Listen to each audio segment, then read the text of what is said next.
हुआ है वो भी मेरे ही कलीग है, वो भी सेकंड ईयर की ही रेजिडेंट है। इसके साथ हो सकता है तो किसी के भी साथ हो सकता है, at any time, at anywhere. हमारी बेसिक मांग है कि हर एक हॉस्पिटल में एटलीस्ट एक proper security guards, proper working CCTV cameras रहे। इससे एक डॉक्टर को आप रेप करके मर्डर कर रहे हो तो ये इंटेलिजेंस का वेस्ट नहीं है और क्या है? पेशेंट केयर में कोई लॉस नहीं होने वाला है, बट यस, अगर आगे हमारी मांगे नहीं पूरी की गई तो there are chances that will stop the emergency services as well. Kolkata में हुई घटना के बाद पूरे देश में डॉक्टर आक्रामक हैं और लगातार सरकार से मांग कर रहे हैं कि इसमें कार्रवाई की जाए।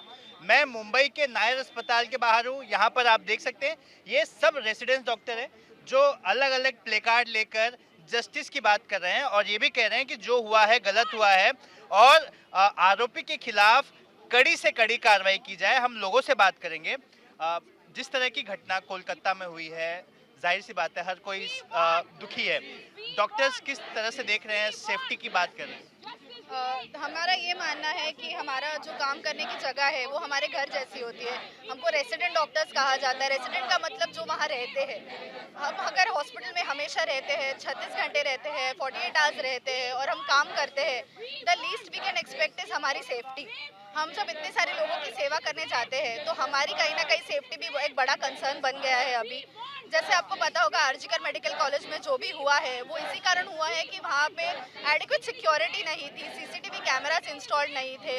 अगर उस महिला ने अगर किसी को मदद के लिए पुकारा भी होगा तो आजू बाजू में कोई सिक्योरिटी गार्ड वगैरह नहीं थे वहाँ पे।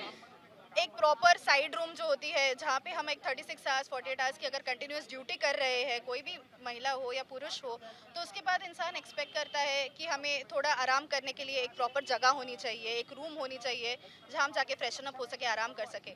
उस कॉलेज में इस बेसिक फैसिलिटी की भी कमी थी और इसलिए उनको जाके सेमिनार रूम में आराम करना पड़ा जो कि बिल्कुल आइसोलेटेड जगह पे थी, वहाँ कोई सिक्योरिटी नहीं थी। हमारी बेसिक मांग है कि हर एक हॉस्पिटल में एटलीस्ट एक proper security guards, proper working CCTV cameras रहे, लोगों के आने जाने पे बंदी रहे। जैसे वो जो आरोपी पकड़ा गया है अभी, वो उसका हॉस्पिटल में कोई भी काम ना होते हुए वो हमेशा आता जाता रहता था। वो आरोपी, किसी ने उसके आने जाने पे कभी रोक नहीं लगाई है। तो ऐसे कोई भी आते जाते रहे तो एक बड़ी थ्रेट है वो कि आज वो इनको, कल वो किसी पेशेंट को हार्म कर सकता था या किसी और डॉक्टर्स को भी हार्म कर सकता था। तो ऐसा नहीं होना चाहिए। लोगों के आने जाने पे उतनी सिक्योरिटी होनी चाहिए, प्रॉपर सी बात है कि अगर जो पेशेंट है वो वही एंटर करे, आम लोग ना। आपने जो प्लेकार्ड लिया है ये क्या आप इसमें क्या लिखा? देखिए, आज जो कोलकाता में हुआ है, injustice anywhere is a threat to justice everywhere. आज जो कोलकाता में हुआ है कल जाके वो देश के किसी भी भाग में हो सकता है। तो हमें एक साथ रह के खड़ा होना है इस चीज़ के अगेंस्ट और तुरंत इसकी जो कार्रवाई है वो तुरंत से तुरंत होनी चाहिए और जो दोषी है उसको कड़ी से कड़ी सज़ा मिलनी चाहिए। ये हमारा सबका मांगना है। इसलिए फोर्डा के संगठन के साथ में जो मार्ड है, Maharashtra association of resident doctors, आज हम पूरे देश के रेसिडेंट डॉक्टर्स एक साथ खड़े हैं ताकि एक जगह पे जो ये इंसिडेंट्स हुआ है वो फिर से कहीं भी पूरे देश में कहीं ना हो। आप क्या कहेंगे? आप कौन से क्लास के मतलब स्टूडेंट हैं? मैं यहाँ की रेसिडेंट हूँ, सेकंड ईयर रेसिडेंट हूँ और जिसका डेथ हुआ है वो भी मेरे ही कलीग है, वो भी सेकंड ईयर की ही रेसिडेंट है। और मैं ये कहना चाहूँगी कि आज जो उसके साथ हुआ है, अगर वर्क प्लेस में ऐसा हो सकता है तो ये किसी भी कोई भी लड़की के साथ with anyone, any time, anywhere ये हो सकता है। तो this is a big cause and we should stand for it and justice मिलना ही चाहिए उसको। और ये सिर्फ उसका नहीं है, ये जस्टिस पूरे इंडिया का है और इसके लिए हम ये लोगों तक पहुंचाना चाहते हैं। अगर उसके साथ हो सकता है तो किसी के भी साथ हो सकता है, at any time, at anywhere. आपने क्या आप प्लेकार्ड में आपके intelligence raped, intelligence murdered, intelligence wasted. वो एक डॉक्टर थी, वो हीलर थी, वो आगे जाके हील कर सकती थी, लोगों की जान बचाते बचाते उसके साथ एक हीनियस क्राइम हुआ है। तो ऑब्वियसली इंटेलिजेंस तो रेप हुआ ही है, सिर्फ रेप नहीं, उसको मर्डर भी किया गया है। और हमारी इंडिया में डॉक्टर्स की कितनी कमी है और ऐसे एक डॉक्टर को आप रेप करके मर्डर कर रहे हो तो ये इंटेलिजेंस का वेस्ट नहीं है और क्या है? और आप दूसरी तरफ बोल रहे हो कि ब्रेन ड्रेन हो रहा है। क्यों हो रहा है? क्योंकि डॉक्टर्स हमारे इंडिया में ही सेफ नहीं है, they aren't safe in India. तो काफ़ी गंभीर बात कही है कि वो डॉक्टर एक हीलर थी जो किसी की जान बचा सकती थी। आपका अगला कदम क्या है? मतलब आप कब तक ये प्रोटेस्ट करेंगे? और इस प्रोटेस्ट के दौरान आपके पास काफ़ी महत्वपूर्ण जिम्मेदारी भी होती है, तो जो पेशेंट्स आ रहे हैं उसके लिए क्या अल्टरनेट है? हम लोगों ने अस्पताल में जितनी भी इमरजेंसी सर्विसेज है वो चालू रखी है, इलेक्टिव सर्विसेज को होल्ड पे किया है। एक्चुअली आज सेंट्रल गवर्नमेंट और सारे एसोसिएशंस के साथ में एक बड़ा मीटिंग है। उस मीटिंग के रिजल्ट के ऊपर डिपेंड करता है कि ये स्ट्राइक आगे कहाँ तक जाएगी। मैं समझना चाहूँगा, एक आम आदमी के लिए भी ये प्रोटेस्ट तो जस्टिस के लिए होना ही चाहिए और मिलना भी चाहिए, इसमें कोई दूसरी राय नहीं है। लेकिन आपके ऊपर जो जिम्मेदारी है, एक भगवान के रूप में आपको देखा जाता है, तो जो पेशेंट आ रहे हैं, जिसका बीएमसी में तो आपको पता है कि लोगों को महीनों महीनों तक लाइन लगाना पड़ता है किसी एक टेस्ट के लिए, तो क्या क्या उन्हें दिक्कतें आ सकती हैं, किस किस चीज़ के लिए उन्हें और रुकना पड़ेगा जस्ट ये प्रोटेस्ट को देखते हुए? जितने भी इलेक्टिव सर्विसेज है, मतलब नॉर्मल जो पेशेंट्स आते हैं ओपीडी में, उन्हें देखा जाता है। हम लोग रेसिडेंट डॉक्टर्स के एब्सेंस में हमारे जो सीनियर्स हैं वो अभी भी वहाँ पर अवेलेबल हैं। सारे सर्विसेज चालू हैं। इमरजेंसी सर्विसेज, जो कोई भी पेशेंट का कोई इमरजेंसी है तो वो सारी चीज़ों को हम रिस्पॉन्ड कर रहे हैं अच्छे से, उसमें कोई तकलीफ नहीं है।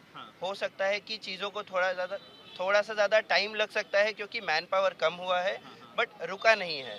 तो पेशेंट केयर में कोई लॉस नहीं होने वाला है। बट यस, अगर आगे हमारी मांगे नहीं पूरी की गई तो there are chances that will stop the emergency services as well.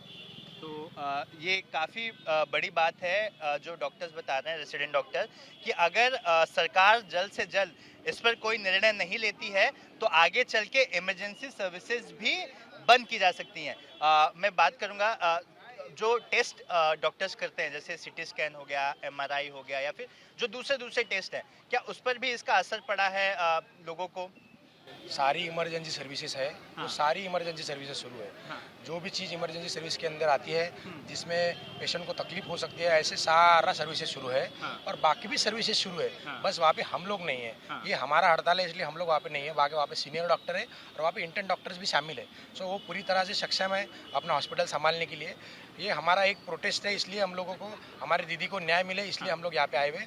हमारा डिमांड ऐसा है कि वो जो मैटर हुआ है इसमें सीबीआई इंक्वायरी हो, उनके फैमिली को कंपेंसेशन मिले। लगभग 1 से 2 करोड़ रुपए कम से कम का उनको कंपेंसेशन मिले। और डॉक्टर्स के लिए जो सेंट्रल प्रोटेक्शन एक्ट है वो सब तुरंत लागू कर दिया जाए। यही हमारी आपके थ्रू उन केंद्र सरकार से मांग है। आप मुंबई जैसे शहर में डॉक्टर हैं, भीड़ बहुत आती है, क्या यहाँ पर भी उस तरह की समस्याएं आप लोग महसूस करते हैं जिस तरह की चीज़ें कोलकाता में हुई? सिर्फ मुंबई की बात नहीं कर रहा हूँ, महाराष्ट्र के दूसरे डिस्ट्रिक्ट की भी बात कर रहा हूँ। ये जो घटना हुई है ये पहली बार नहीं हुई है। आप रोज़ न्यूज़ में देखते हो कि हर कोई सुसाइड कर रहा है, हर कोई इससे पीड़ित है। और सबसे मेन मतलब हमारे जो रेसिडेंट डॉक्टर और जो इंटर्न डॉक्टर है, इनके ऊपर मेंटल प्रेशर बहुत ज़्यादा है। उनके तरफ डिपार्टमेंट की तरफ से मेंटल प्रेशर हो गया, कॉलेज की तरफ से मेंटल प्रेशर हो गया। एनएमसी हर दिन कोई नया रूल लाती है। कल एग्जाम लाता था, आज एनएमसी कैंसिल कर दिए या फिर परसों ढकल देती है। जैसे नीट पीजी में भी आपने देखा होगा, नीट पीजी में भी आपने देखा होगा, बच्चे एग्जाम को गए और वहाँ से उनको जहाँ पे उन्होंने होटल वगैरह बुक किया था, पैसा तो पहला फाइनेंशियल तो लॉस हुआ ही था, उनका मेंटल हेल्थ का भी उन्होंने लॉस हुआ था। तो इस तरह से जो बेहुदे हरकतें चल रही है, जो भी ऊपर लोग बैठे हुए हैं, ये हमारा बात सुरक्षा की करते हैं क्योंकि आज जो प्रोटेस्ट है सुरक्षा मेन मुद्दा है। तो क्या ऐसी सुरक्षा यहाँ पर है महाराष्ट्र में, या फिर महाराष्ट्र के भी कुछ ऐसे जिले हैं जहाँ पर डॉक्टर अपने आप को असुरक्षित महसूस करते हैं? रोज़ हमारा ग्रुप है, वहाँ पे हर आए दिन कोई ना कोई खबरें आती है कि रेसिडेंट पे हमला हुआ है, रेसिडेंट को मारा गया है, रेसिडेंट को पीटा गया है। इसका मतलब ये है कि रेसिडेंट सुरक्षित नहीं है। हाल ही में एक मैटर हुआ था जिसमें रेसिडेंट को मारा गया और हर आए दिन ये मैटर होता है। तो इसका मतलब ये है कि रेसिडेंट सेफ नहीं है। हमारी मांग आपके थ्रू यही है कि सिक्योरिटी का आयते हुए बढ़ाओ और उसके बाद में जो भी लॉ है तुरंत अपने डॉक्टर्स के लिए लागू कर दिया जाए। और सबसे मेन मांग जो है, जो भी एनएमसी में और इधर जो लोग बैठे हुए वो ऐसा तुरंत कोई ना कोई डिसीजन ऐसा ना ला दे जिसके हमारे मेंटल हेल्थ पे भी कोई परेशानी हो। धन्यवाद। तो आपने रेसिडेंट्स डॉक्टर को सुना, ये नायर अस्पताल के डॉक्टर हैं और नायर अस्पताल के गेट पर ही ये प्रोटेस्ट कर रहे हैं। मांग है कि सेंट्रल प्रोटेस्ट जो एक्ट है जिसके तहत डॉक्टरों को सुरक्षा दी जाती है, डॉक्टर सुरक्षित महसूस करें, ऐसी सुविधाएं जब तक सामने नहीं आती। जिस लड़की के साथ, जिस डॉक्टर के साथ ये घटना हुई है, उसके घर वालों को कंपनसेशन नहीं मिलता, सीबीआई की जांच का आदेश नहीं दिया जाता, तब तक ये प्रोटेस्ट किया जाएगा।